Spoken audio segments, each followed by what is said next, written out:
முதல் வாசகம் எசேக்கியேலாகமம் அதிகாரம் 18 திருவசனங்கள் 1 முதல் 10, 13 மற்றும் 30 முதல் 32 வரை. ஆண்டவரின் வாக்கு எனக்கு அருளப்பட்டது.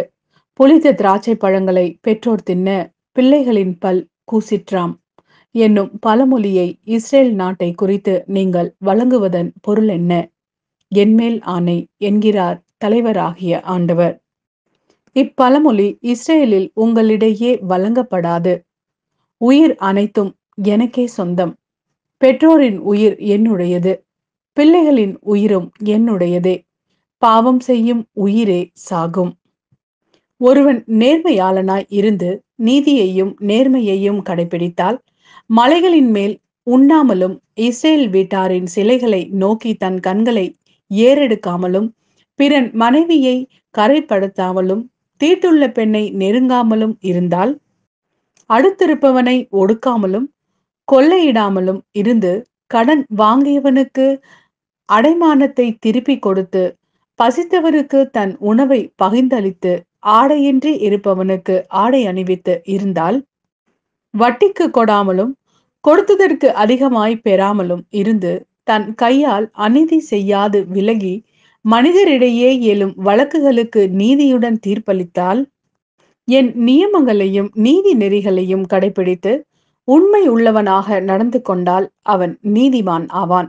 அவன் வாழப்போவது உறுதி என்கிறார் தலைவராகிய ஆண்டவர்.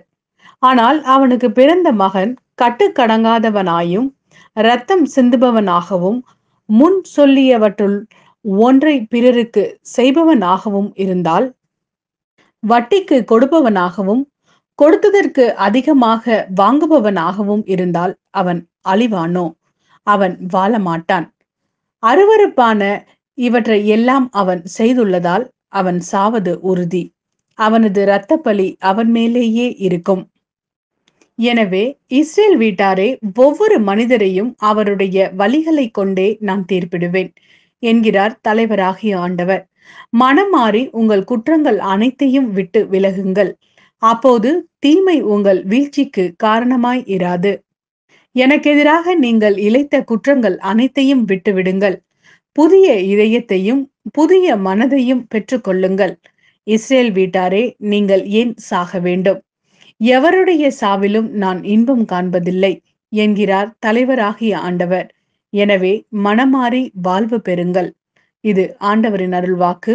இறைவா, உமக்கு நன்றி. மத்தேயு எழுதிய நற்செய்தி அதிகாரம் 19 திருவசனங்கள் 13 முதல் 15 வரை. சிறு பிள்ளைகள் மேல் இயேசு தம் கைகளை வைத்து வேண்டுதல் செய்யுமாறு அவர்களை சிலர் அவரிடம் கொண்டு வந்தனர். சிலரோ அவர்களை அதட்டினர்.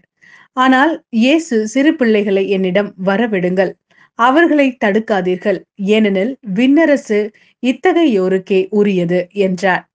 அவர்களை தொட்டு ஆசி வழங்கி பின்பு அவர் அவ்விடத்தை விட்டு சென்றார்.